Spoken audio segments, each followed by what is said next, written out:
Jadi kalau secara pribadi, pendapat saya memang harusnya 0%. Tapi realitas sekarang ini ada isu 3 periode, ada isu calon independen. Maka ide perubahan Undang-Undang Dasar pending sekarang. Untuk menghidupkan kembali GBHN pun nggak jadi. Maka kira-kira di periode ini tidak akan perubahan konstitusi. Paling untuk 0% itu perubahan undang-undang. Tapi nggak mungkin. Karena partai-partai tidak akan ada. Nggak ada kok. Tidak ada lagi keinginan itu. Dan di MK pun demikian. Jadi saya berharap ini bisa dilakukan nanti sesudah pemilihan 2024. Jadi tapi itu hanya mungkin di periode sesudah 2024. Kalau sekarang itu akan mengacaukan sistem. Lagi pula MK sudah 18 kali lebih membuat putusan itu. Menyerahkan substansinya pada pilihan politik pembentuk undang-undang.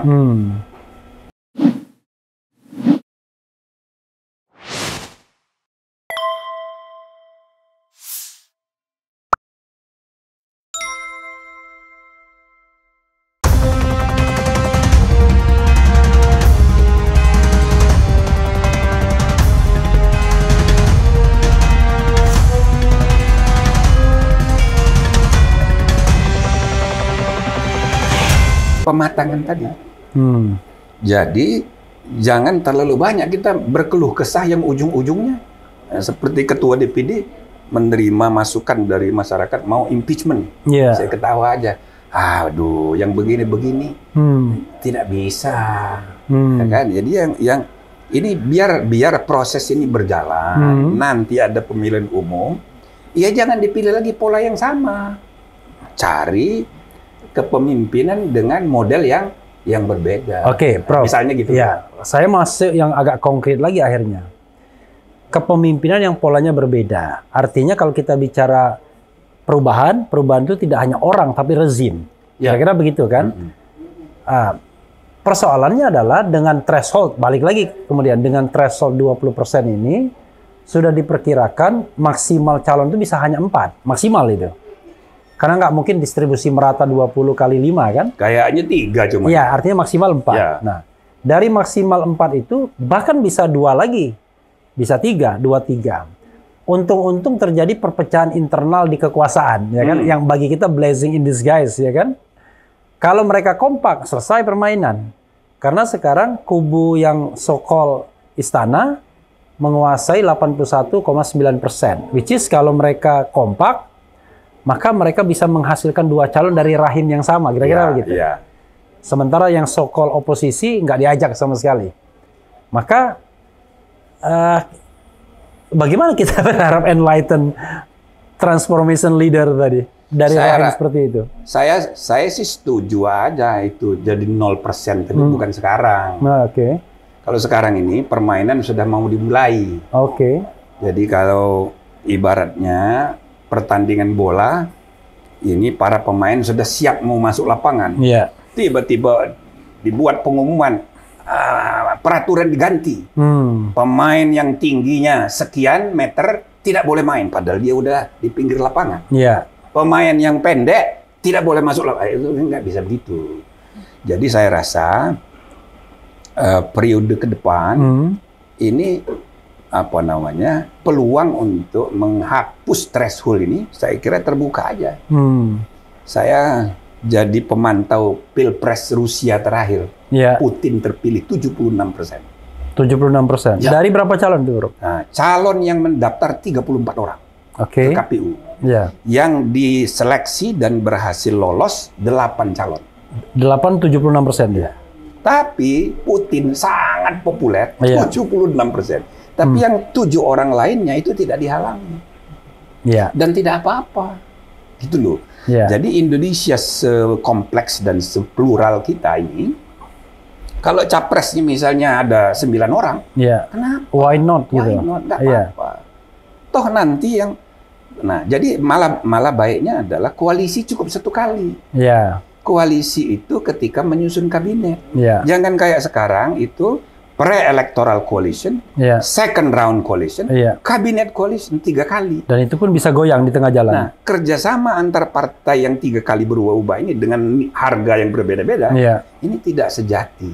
Jadi cukup kerjasama itu satu kali membentuk kabinet koalisi. Jadi kuat dia. Maka harus mayoritas iya, tapi dibentuknya bareng-bareng. Iya. Nah, jadi tapi itu hanya mungkin di periode sesudah 2024. Kalau sekarang itu akan mengacaukan sistem. Lagi pula MK sudah 18 kali lebih membuat putusan itu. Menyerahkan substansinya pada pilihan politik pembentuk undang-undang. Ya, jadi kalau secara pribadi, pendapat saya memang harusnya 0%. Tapi realitas sekarang ini ada isu 3 periode, ada isu calon independen, maka ide perubahan undang-undang dasar pending sekarang. Untuk menghidupkan kembali GBHN pun nggak jadi. Maka kira-kira di periode ini tidak akan perubahan konstitusi. Paling untuk 0% itu perubahan undang-undang. Tapi nggak mungkin. Karena partai-partai tidak akan ada. Tidak ada lagi keinginan itu. Dan di MK pun demikian. Jadi saya berharap ini bisa dilakukan nanti sesudah pemilihan 2024. Makanya, tapi begini Prof, misalnya ya, tiba-tiba MK mengabulkan tuh. Karena kan masih ada permohonan itu dari Partai Bulan Bintang dan bahkan dari DPD secara kelembagaan. Ya enggak. Apa urusannya DPD? Itu. DPD kan tidak punya kewenangan yang berkenaan dengan undang-undang pemilu. Paling nanti di NU juga. Tetapi Partai Bulan Bintang. Dan sudah berkali-kali Yusril mengajukan. Kan dia udah bilang dia udah capek.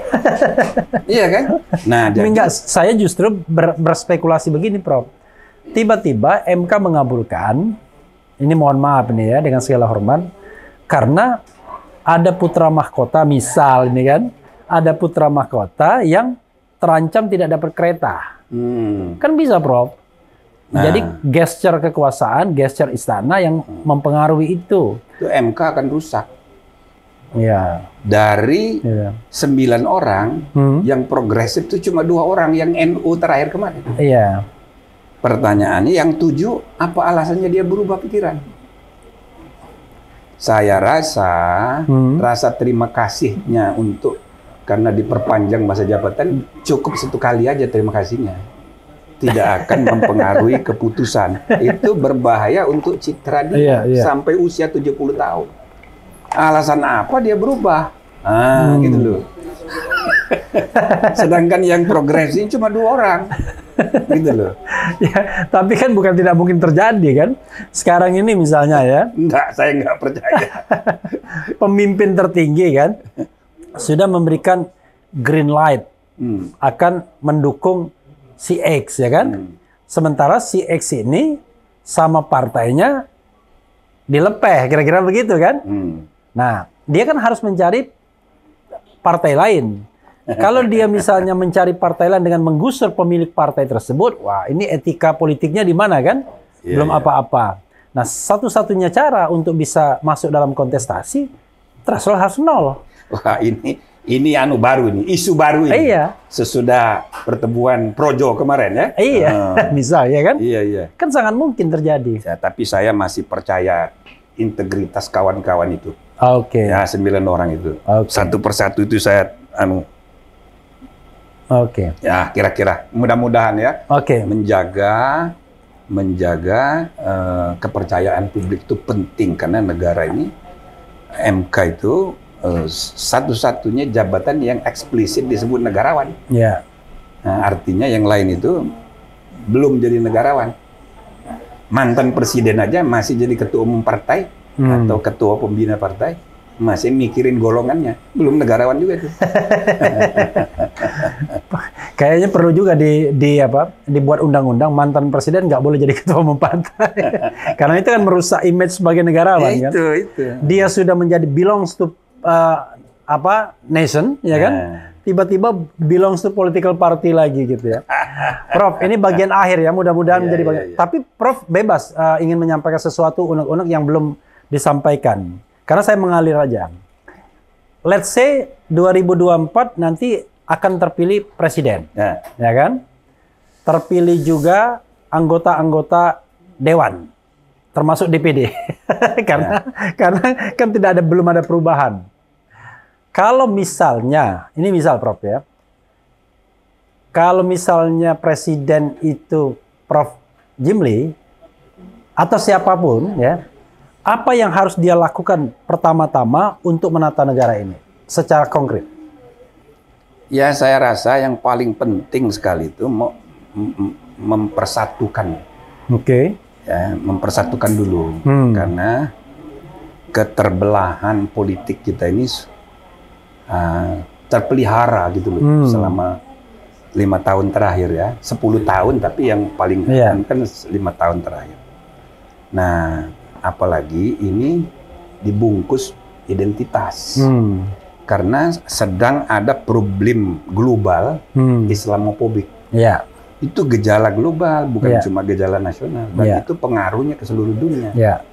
Lebih-lebih ada terorisme, radikalisme. Jadi isu identitas politik ini yang mulai menguat sejak tahun 45, belum terlalu keras, tapi makin keras waktu tahun 59, ya, waktu di Konstituante, dan itu terus sampai sekarang, lebih parah sekarang. Ini yang harus diselesaikan dulu. Sekarang lebih parah atau paling parah? Saya rasa paling parah. Paling parah, oke. Dan karena iklim dunia. Iya. Maka Indonesia juga harus ikut serta dalam kampanye global anti Islamofobik itu. Dan PBB kan sudah membuat resolusi. Tapi isunya bukan sekedar Islamofobik ya, tapi neo-rasisme melanda seluruh dunia. Oke. Nah, kita sebagai bangsa dengan pluralitas sara, maka ini yang harus kita atasi, selesaikan. Rekonsiliasi dengan sejarah, rekonsiliasi budaya, ini agenda pertama. Nah, terus yang kedua ya sistem building tadi. Sebentar dulu, saya ingin lebih spesifik. Dengan cara apa, Bro? Tadi. Pertama sikapnya dulu. Sikapnya itu. Sikap sang pemimpin yang terpilih. Ya, harus merangkul. Bukan memukul. Bukan memukul. Rangkul semuanya, saling mendengar. Orang berbeda pendapat itu karena 3 hal. Satu, perbedaan data dan informasi. Sekarang hoax banyak sekali. 95% berita informasi itu tidak bisa dijadikan referensi. Satu. Nah, tapi kalau misalnya kita ketemu, duduk bareng, datanya disamakan, selesai perbedaan. Tanpa harus memenjarakan. Iya. Yang kedua, soal kepentingan. Makin kompleks kehidupan ini, kepentingan orang, golongan, kelompok, sendiri-sendiri, mikirin diri sendiri semua. Nah, tapi kalau misalnya ketemu, diajak berpikir kepentingan yang lebih besar, jangka yang lebih panjang, bisa ketemu. Nah, yang ketiga, orang berbeda pendapat karena sudut pandang. Satu melihat dari kiri, satu dari kanan, satu dari atas, beda. Semua menggunakan fakta-fakta logis semua. Nah, tapi kalau misalnya kita tidak pernah mau mendengar dari sudut pandang yang berbeda, gak ketemu. Nah, itulah gotong royong semangat Pancasila. Itu rangkul. Nah, tugas pemimpin menyatukan. Baru yang kedua dia sistem building. Yang ketiga communication, enlightening communication. Jadi jangan marah-marah. Komunikasi yang mencerahkan. Memberikan harapan. Jangan memberi harapan, merangkul. Nah, yang keempat, role model. Jadikan dirimu sebagai model. Sebagai contoh. Hindari konflik of interest gitu-gitu. Ya kan? Nah, yang educate, yang tadi, yang komunikasi tadi, itu yang mencerahkan, dia mendidik. Mendidik dengan kata-kata, mendidik dengan perbuatan. Termasuk mencari juru bicara yang sebentar-sebentar tidak menghina gitu. Iya. Sekarang kan jubirnya tiap hari menghina orang. Pemimpin itu guru. Iya. Jadi kata Rasulullah, apabila kamu bepergian bertiga, iza kharaja fi salasa kharaja fi safarin fal yu'ammiruhu. Kalau kamu bepergian bertiga, angkat satu jadi pemimpin. Kata Konghucu, mirip-mirip dengan itu. Nah, San Ren Chesing Piu Wose. Nah, nggak ngerti kan? Nggak ngerti. Nah, itu biar sesama biskota dilarang saling mendahului. San Ren Chesing Piu Wose. Kalau kamu bepergian bertiga, satu angkat jadi guru. Oke. Jadi pemimpin dan guru itu sama. Nah, jadi seorang pemimpin itu harus memberi pencerahan, bukan marah-marah. Enggak begitu. Nah, jadi dia dengan kata-kata, dengan tindakan dia digugu dan ditiru. Tapi Prof ya, kalau saya lihat ini mohon maaf ya, pemimpin kita ini biasanya komunikasi cerahnya itu kira-kira 6 bulan pertama. Pas keempat. Bukan 6 bulan pertama pemerintahan. Masih bulan madu, masih senang, masih melihat bahwa masalah itu bisa diselesaikan. Tapi begitu sudah tahu begitu kompleksnya masalah, begitu mukanya ketekuk terus, coba lihat. Apalagi periode kedua, kelihatan gampang sekali, ketuanya kelihatan kan? Kayak kurang tidur, maunya marah dan lain sebagainya. Kan itu seperti itu. Itu kan menunjukkan bahwa jangan-jangan karena begitu kompleksnya masalah, akhirnya menyerah juga. Ya, nggak jalan. Itu soal gaya. Soal gaya, gitu. Ya kita mesti terima. Oke. Apa boleh buat? Ya, kan kita 5 tahunan.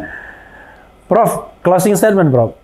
Ya, saya berharap bangsa kita itu akan menemukan jalan ya, menuju 100 tahun Indonesia merdeka, berada di puncak peradaban dunia, ya, paling tidak 1 sampai 5 negara yang ya menentukan perdamaian dunia. Nah, ekonominya juga sesuai dengan potensi alamnya yang kaya dan manusianya juga kaya. Nah, tetapi jalan menuju ke situ kita memerlukan proses perbaikan dari waktu ke waktu, dan harapannya semua kita ini bergotong royong, ya, saling rangkul, saling bersatu, bersinergi untuk masa depan Indonesia, insya Allah. Dan terakhir, apapun masalah yang sedang kita hadapi, ada ya pembenaran untuk kita bersikap pesimis. Tetapi yang jauh lebih baik adalah kita menentukan sendiri pilihan moral untuk selalu optimis. Karena optimisme dan pesimisme dua-dua punya legitimasi. Tapi efek Oedipus dari pilihan sikap itu sangat menentukan. Jadi mari kita bersikap optimis sehingga akhirnya what to do. Pesimis maupun optimis sama-sama pertanyaannya what to do supaya optimisme kita itu tercapai. Juga bagi kelompok yang pesimis juga pertanyaan yang sama, what to do supaya pesimisme tidak terjadi. Jadi mari kita bekerja sama, kolaborasi untuk kemajuan Indonesia. Iya, sahabat Era sekalian, tidak terasa ya, lebih dari 1 jam kita sudah berbicara dengan Profesor Jimli As-Sidiki. Padahal saya masih siap 1 jam lagi nih. Nanti kita akan bikin babak selanjutnya. Begitu. Dengan perkembangan selanjutnya. Yang jelas RH Channel, Refli Harun Channel terbuka untuk pemikiran-pemikiran besar seperti ini. Tidak hanya kasus saja. Beliau kritik saya ngomong kasus saja. Coba yang begini. Nah, ya sudah ngundang berapa kali kalau kasus amal saya. Jadi kita ngomong ide-ide besar, dan ini juga mudah-mudahan menjadi pemula juga, menjadi pembuka untuk mengundang tokoh-tokoh dengan ide-ide besar lainnya. Jadi Republik ini kita harus hilangkan feodalismenya dan kita modernisasi dengan institusi, budaya, dan rules. Mudah-mudahan ke depan Indonesia lebih baik. Wassalamualaikum warahmatullahi wabarakatuh. Waalaikumsalam. Berapa?